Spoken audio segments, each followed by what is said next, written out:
Let's go for another update and next news. ಇದು ಕೂಡ ಬಹಳ ಆಶ್ಚರ್ಯ, ಬಹಳ ದಿನಗಳಿಂದ ಕುತೂಹಲವನ್ನು ಕೆರಳಿಸಿತ್ತು, ಒಂದು ರೀತಿ ಬೇಜಾರು ಕೂಡ ಆಗಿತ್ತು. ಇದ್ರ ಬಗ್ಗೆ ಆಕಾಂಕ್ಷಿಗಳು ಕೂಡ ಸುಮ್ಮನಾಗ್ಬಿಟ್ಟಿದ್ರು ಅನ್ಸುತ್ತೆ. ಏನು ಅಂತ ಹೇಳಿದ್ರೆ ಬೆಂಗಳೂರಿಗೆ ಎಲೆಕ್ಷನ್ ಕೌಂಟ್ ಡೌನ್ ಶುರುವಾಗ್ತಾ ಇದೆ. ಯಾವ ಎಲೆಕ್ಷನ್? ಗ್ರೇಟರ್ ಬೆಂಗಳೂರು ಪ್ರಾಧಿಕಾರದ ಚುನಾವಣೆಗೆ ಮುಹೂರ್ತ.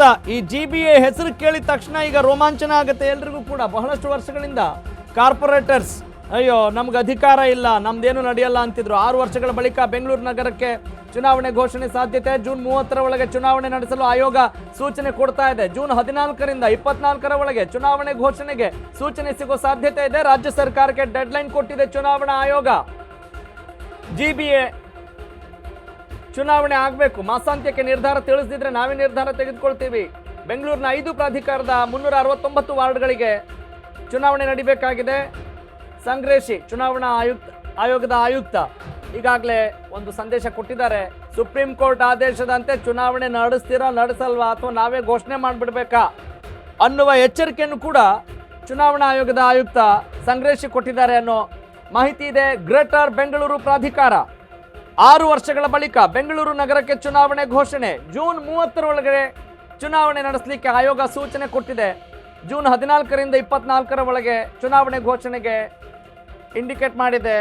ಗಮನಿಸಬೇಕು ತಾವು, ಈ ಮುಂಚೆ ಇದೇ ವಿಚಾರಕ್ಕೆ ಸಂಬಂಧಪಟ್ಟ ಹಾಗೆ ಸುಪ್ರೀಂ ಕೋರ್ಟ್ ಕೂಡ ಆದೇಶ ಕೊಟ್ಟಿತ್ತು, ಜೂನ್ ಒಳಗಡೆ ಚುನಾವಣೆ ನಡೆಸಲೇಬೇಕು ಅಂತ ಹೇಳಿ. ಆದರೆ ಒಂದಿಷ್ಟು ಖ್ಯಾತೆಗಳನ್ನು ತೆಗೆದುಕೊಂಡು ಮೀಸಲಾತಿ ವಿಚಾರಗಳನ್ನು ನೆಪವಾಗಿಟ್ಕೊಂಡು ಚುನಾವಣೆ ಮಾಡುವ ಒಂದು ಆಸಕ್ತಿ ಇಲ್ಲ ಅನ್ನೋದನ್ನ ಇಂಡೈರೆಕ್ಟ್ ಆಗಿ ತಿಳಿಸ್ತಾ ಇದ್ರು. ಆದರೆ JDS ಮತ್ತು BJP ಬಹಳ ಉತ್ಸುಕರಾಗಿದ್ದದ್ದು ನಿಜ. ಆದರೆ ಕೆಲವೊಂದು ವಾಸ್ತವ ಕಾರಣಗಳನ್ನ, ಟೆಕ್ನಿಕಲ್ ರೀಸನ್ಸ್ನ ಕೂಡ ನಾವು ಗಮನಿಸಬಹುದು. ಇನ್ಫ್ರಾಸ್ಟ್ರಕ್ಚರ್ ಇಲ್ಲ, ಯಾಕಂತ ಹೇಳಿದ್ರೆ 5 ಪ್ರಾಧಿಕಾರ ಅಂದರೆ ಇಲ್ಲಿ ಗ್ರೇಟರ್ ಬೆಂಗಳೂರು ಪ್ರಾಧಿಕಾರ ಅಂತ ಏನಿದೆ, ಇಲ್ಲಿ 5 ಮೇಯರ್ಗಳಾಗಬೇಕಾಗತ್ತೆ. ಹೀಗಾಗಿ ಅದಕ್ಕೆ ಅದರದೇ ಆದಂಥ ಇನ್ಫ್ರಾಸ್ಟ್ರಕ್ಚರ್ ಬೇಕಾಗತ್ತೆ ಅನ್ನುವ ನೆಪವನ್ನು ಹೊಡ್ತಾ ಇದ್ರು. ತಕ್ಷಣಕ್ಕೆ ಆಗೋ ಮಾತಲ್ಲ ಅನ್ನೋ ಮಾತಿತ್ತು. ಇನ್ನು DK ಶಿವಕುಮಾರ್ ಗ್ರೇಟರ್ ಬೆಂಗಳೂರು ಪ್ರಾಧಿಕಾರದ ಒಂದು ಕನಸನ್ನು ಹೊತ್ತಿರುವಂಥ ಒಬ್ಬ ನಾಯಕ ಆಗಿದ್ದಾರೆ. ಹೀಗಾಗಿ GBAಗೆ ಏನಾದರೂ ಚುನಾವಣೆ ನಡಿಬೇಕಂದ್ರೆ ಅವ್ರು ಮುಖ್ಯಮಂತ್ರಿ ಆದಮೇಲೆ ಏನಾದರೂ ಆಸಕ್ತಿ ವಹಿಸ್ಬೋದು ಸರ್ಕಾರದವರು ಅನ್ನುವ ಒಂದು ಮಾಹಿತಿ ಇತ್ತು. ಮತ್ತು 369 ವಾರ್ಡ್ಗಳಾಗಿದ್ದಾವೆ.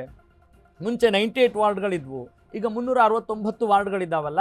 ಈ ಎಲ್ಲ ವಾರ್ಡ್ಗಳಿಗೆ ಎಲೆಕ್ಷನ್ ನಡೆದ್ರೆ ಯಾರಿಗೆ ಲಾಭ ಯಾರಿಗೆ ನಷ್ಟ ಆಗಬಹುದು ಅನ್ನೋ ಲೆಕ್ಕಾಚಾರದ ಆಧಾರದ ಮೇಲೆ ಇದು ಪೋಸ್ಟ್ಪೋನ್ ಆಗ್ತಾ ಇತ್ತು. This is the point.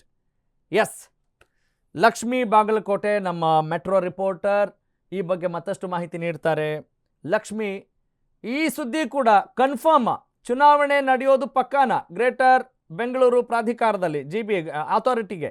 ಯಾಕಂದರೆ ಬಹಳಷ್ಟು ದಿನಗಳಿಂದ ಬಹಳಷ್ಟು ತಿಂಗಳುಗಳಿಂದ ಇದು ಒಂದು ಅಸ್ತಿತ್ವಕ್ಕೆ ಇಲ್ಲದೆ ಇರುವಂಥ ಸುದ್ದಿಯಾಗಿ ಹೊರಹೊಮ್ಮಿತ್ತು. ಈಗ ಎಷ್ಟು ಗಂಭೀರವಾಗಿ ಈ ಸುದ್ದಿನ ಪರಿಗಣಿಸಬೇಕು? ಆಕಾಂಕ್ಷಿಗಳಿಗೆ ನಿಜಕ್ಕೂ ಕೂಡ ಇದು ಎಷ್ಟು ಸೆನ್ಸೇಷನಲ್ ನ್ಯೂಸ್ ಅಂತ ಅನ್ಸುತ್ತೆ? Could you go ahead? Yes Raghav Surya ಅವರೇ, ಈಗ ಏನು ಬಂದಿರುವಂತಹ ಮಾಹಿತಿ ಪ್ರಕಾರವಾಗಿ ನಮ್ಮ GBA ಏನಿದೆ ಅಂದ್ರೆ BBMP ಬದಲಾಗಿ ಗ್ರೇಟರ್ ಬೆಂಗಳೂರು ಆಗಿದೆ. ಗ್ರೇಟರ್ ಬೆಂಗಳೂರು ಪ್ರಾಧಿಕಾರ ಆದ್ಮೇಲಾದ್ರೂ ಈ ಚುನಾವಣಾ ಭಾಗ್ಯ ದೊರೆಯುತ್ತಾ ಅನ್ನುವಂತಹ ಕುತೂಹಲ ಸಾಕಷ್ಟು ಜನರಲ್ಲಿತ್ತು. ಸುಮಾರು 6 ವರ್ಷಗಳ ಬಳಿಕ ನಗರಕ್ಕೆ ಒಂದು ಚುನಾವಣೆ ಘೋಷಣೆಯನ್ನ ಸದ್ಯಕ್ಕೆ ಬಂದಿರುವಂತದ್ದು. ಈ ಕುರಿತಾಗಿ ಈಗ ಮೊನ್ನೆ ಅಷ್ಟೇನೆ ವಾರ್ಡ್ಗಳ ವಿಂಗಡಣೆಯನ್ನ ಮಾಡಿದ್ರು. 5 ಪ್ರಾಧಿಕಾರದ ಅಡಿಯಲ್ಲಿ 369 ವಾರ್ಡ್ಗಳನ್ನ ಮಾಡಿದ್ರು. ಈ ಸದ್ಯಕ್ಕಿನ ಬೆಳವಣಿಗೆಯನ್ನ ನೋಡ್ಬೇಕಾದ್ರೆ ಖಂಡಿತವಾಗಿಯೂ ಈ ಬಾರಿ ಚುನಾವಣೆ ಆಗ್ಬೇಕು ಅಂತ ಹೇಳಿ ಸುಪ್ರೀಂ ಕೋರ್ಟ್ ಇನ್ನೂ ಸಹ ಆದೇಶವನ್ನ ಹೊರಡಿಸಿತ್ತು. ಇದೇ ನಿಟ್ಟಿನಲ್ಲಿ ಇವತ್ತು ಒಂದು ಮೀಟಿಂಗ್ ಅನ್ನ ಸೇರ್ತಾರೆ, ಸಭೆ ಆಗುತ್ತೆ. ಸಭೆಯ ಬಳಿಕ ಏನು ಚುನಾವಣಾ ಆಯೋಗದ ಆಯುಕ್ತರಾಗಿರುವಂತಹ ಸಂಗ್ರೇಶ್ ಅವರು ಒಂದು ಹೇಳಿಕೆಯನ್ನ ಕೊಡ್ತಾರೆ. ಚುನಾವಣೆಯನ್ನ ಮಾಡ್ಲೇಬೇಕು ಅಂತ ಹೇಳಿ 6 ವರ್ಷಗಳ ಬಳಿಕ ಒಂದು ಭಾಗ್ಯ ಕೂಡಿ ಬಂದಿರುವಂತಹದ್ದು. ಜೂನ್ 30ರ ಒಳಗೆ ಚುನಾವಣೆ ನಡೆಸಲು ಆಯೋಗ ಸದ್ಯಕ್ಕೆ ಸೂಚನೆಯನ್ನ ಕೊಟ್ಟಿರುವಂತದ್ದು. ಒಟ್ಟಾರೆಯಾಗಿ ಅಂದ್ರೆ ಜೂನ್ 14ರಿಂದ 24ರ ಒಳಗೆ ಚುನಾವಣೆಯನ್ನ ಘೋಷಣೆ ಮಾಡಬೇಕು ಅಂತ ಹೇಳಿ ಸೂಚನೆಯನ್ನ ಕೊಟ್ಟಿದ್ದಾರೆ. ಒಂದ್ ವೇಳೆ ರಾಜ್ಯ ಸರ್ಕಾರಕ್ಕೆ ಇದೇನಾದ್ರೂ ರಾಜ್ಯ ಸರ್ಕಾರ ಚುನಾವಣೆ ಘೋಷಣೆ ಮಾಡದೇ ಇದ್ರೆ ಮತ್ತೇನೆಲ್ಲ ಬೆಳವಣಿಗೆಗಳಾಗ್ತವೆ ಅನ್ನುವಂಥದ್ದನ್ನ ನಾವು ಇನ್ನೊಂದ್ ಕಡೆ ನೋಡೋದಾದ್ರೆ, ಜೊತೆಗೆ ರಾಜ್ಯ ಸರ್ಕಾರಕ್ಕೆ ಸದ್ಯಕ್ಕೆ ಚುನಾವಣಾ ಆಯೋಗ ಒಂದು ಡೆಡ್ ಲೈನ್ ಅನ್ನ ಕೊಟ್ಟಿದೆ. ಯಾಕಂತಂದ್ರೆ 6 ವರ್ಷಗಳಿಂದ ಬರೀ ಏನು ಪೋಸ್ಟ್ಪೋನ್ ಮಾಡ್ತಾ ಬೇರೆ ಬೇರೆ ಕಾರಣಗಳನ್ನ ಕೊಡ್ತಾ ಚುನಾವಣೆ ಭಾಗ್ಯವನ್ನೇ ಕಳ್ಕೊಂಡಿತ್ತು GBA. ಸೊ ಈಗ ಆ ಒಂದು ಭಾಗ್ಯ ಬಂದಿದೆ. ಸೊ ಇವತ್ತು ಸಭೆಯಲ್ಲಿ ನಿರ್ಧಾರ ಆಗಿರುವಂತದ್ದು ಜೂನ್ ಒಳಗಡೆ ಮಾಡ್ಲೇಬೇಕು ಅಂತ ಹೇಳಿ.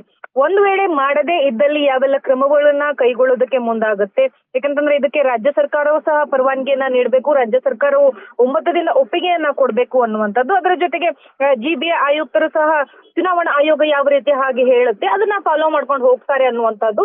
ಒಟ್ಟಾರೆಯಾಗಿ ಇವತ್ತಾಗಿರುವಂತಹ ಸಭೆಯಲ್ಲಿ ಮಹತ್ತರ ನಿರ್ಧಾರವನ್ನ ಕೈಗೊಂಡಿದ್ದಾರೆ. ಸೊ ಹಾಗಾಗಿ ಜೂನ್ ಒಳಗಡೆ ಆಗುವಂತ ಸಾಧ್ಯತೆ ಇದೆ. Got it. Thank you Lakshmi, ಧನ್ಯವಾದ ತಮ್ಮೆಲ್ಲ ಮಾಹಿತಿಗಾಗಿ. ನಿಜ ಸಾಧ್ಯತೆ ಇದೆ, ಆದರೆ ಚುನಾವಣಾ ಆಯೋಗದ ಮಾತನ್ನು ಎಷ್ಟು ಗಂಭೀರವಾಗಿ ಪರಿಗಣಿಸಲೇಬೇಕು, ಅದು ಬೇರೆ ಮಾತು. ಆದರೆ ಬೇರೆ ಮತ್ತಿನ್ನೇನಾದರೂ ಕಾರಣಗಳನ್ನ ಹುಡುಕ್ತಾವ ರಾಜಕೀಯ ಪಕ್ಷಗಳು ಅನ್ನೋದು ಆ ಸುದ್ದಿಯಿಂದ ಮತ್ತೊಂದು ವಿಚಾರ ಮಾಡಬೇಕಾದಂಥ ಯೋಚನೆ. ಓಕೆ, ಈಗ ಎಲ್ಲ ಅಪ್ಡೇಟ್ಸ್ನ ಗಮನಿಸಿದ್ರಿ. ರಜನಿಕಾಂತ್ ಮುಖ್ಯಮಂತ್ರಿ ಆಗ್ತಾರಾ ಅಥವಾ ವಿಜಯ್ ಆಗ್ತಾರಾ ಅನ್ನೋ ಕುತೂಹಲ ಇದೆ. ಜೊತೆಗೆ GBA ಎಲೆಕ್ಷನ್ಸ್ ನಡೆಯುತ್ತಾ ನಡೆಯಲ್ವಾ ಅನ್ನೋದು ಮತ್ತೊಂದು ಕುತೂಹಲ ಇದೆ. ಹಾಗಾಗಿ ಕುತೂಹಲ ಹಾಗೇ ಇರಲಿ, ಯಾಕಂತ ಹೇಳಿದ್ರೆ ಅಶ್ವವೇಗ ನ್ಯೂಸ್ನಲ್ಲಿ ಮುಂದಿನ ಎಲ್ಲ ಬುಲೆಟಿನ್ಗಳಲ್ಲಿ ಇದಕ್ಕೆ ಸಂಬಂಧಪಟ್ಟ ಹಾಗೆ ಎಲ್ಲ ವಿಸ್ತೃತವಾದ ಮಾಹಿತಿಯನ್ನು ನಿಮಗೆ ನೀಡ್ತೀವಿ. ದಟ್ಸ್ ಆಲ್ ಫಾರ್ ನಾವ್. ನಾನು ನಿಮ್ಮ ರಾಘವ ಸೂರ್ಯ. ನಮಸ್ಕಾರ.